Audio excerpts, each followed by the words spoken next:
Welcome to 2-Minute Physics on the topic of heat. In this episode, we will be talking about latent heat.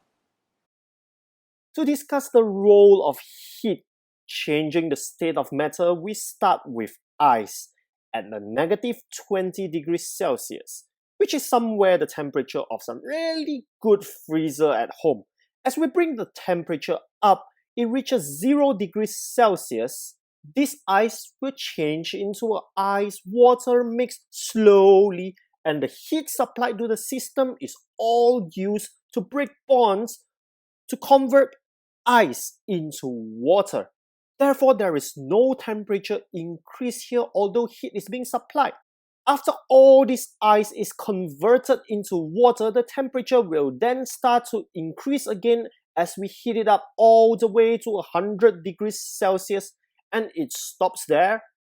And now water slowly converts into steam at this temperature, and the temperature doesn't rise again at this point of changing states of matter.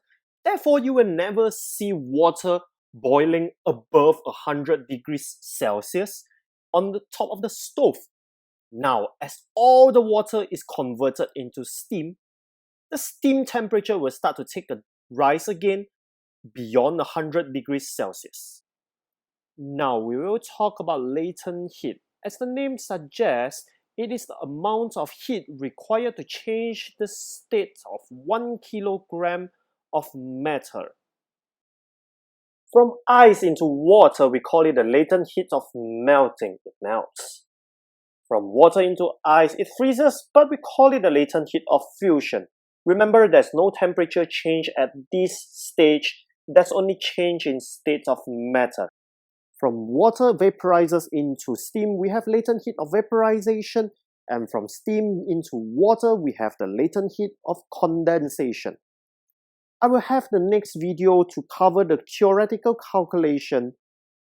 Thank you for watching 2 Minutes Physics. Share, like, and smash the subscribe button if you like more videos like this for revision.